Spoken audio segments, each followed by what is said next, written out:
So today we're going to be showing how to replace a flapper on a Mansfield Genuine 206-1112 3-inch flush valve.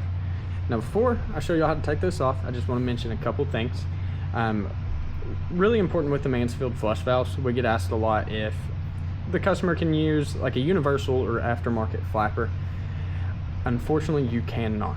And the reason for that is Mansfield tends to try to keep their parts with their toilets. And how they do that with the flush valve and flapper in particular is these two plastic tabs. So if we look at this one here on the right side, we can see that it's pretty large. And then coming over here to the left side, it's a lot smaller. With aftermarket or universals, those tabs are going to be the exact same size. What that does is, if I take this ear off, you can see that hole in that ear of the flapper, it's pretty large for that larger tab.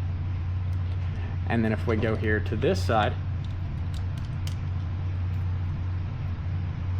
that hole's a lot smaller. So if you were to use like an aftermarket or universal flapper, both of those holes are going to be the same size. And what that'll cause is either that flapper will come up and get hung, or it's just going to sit here and wobble. Where you can see this one's pretty tight, hard to force and move around. That universal will kind of wiggle over there because that hole is either too large or it gets hung up because it's too small. Now, with replacing the flapper, what we want to do, you kind of seen it there in that part, but all you want to do, take that rubber of the flapper, push it to the tab, lift the bottom end up, off and away of that plastic tab. Same thing on that side, up, off and away.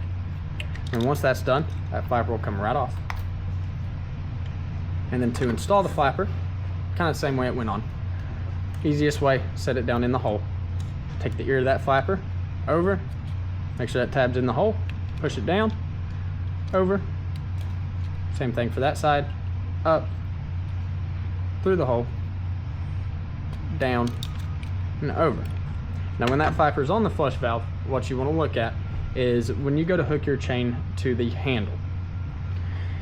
If there is too much slack in that chain and it's kind of sitting like this, when that flapper lifts, it's got to pull all of that slack out before it starts to lift the flapper. Now what that can cause is from all of that range, that flapper is not coming up as high as it should be. That can result in a very weak flush. Less water is coming through because that flapper is not coming up as far and it's just dropping. So when you install it and you've got the handle in there and you hook your chain, as far as slack goes, you only want about as minimal as possible, but you kind of want it tight. Just enough to where the flapper stays down and sealed, but as soon as you push that handle, it begins to raise the flapper. And once again, this is how to replace the flapper on a Mansfield Genuine 206-1112 flush valve.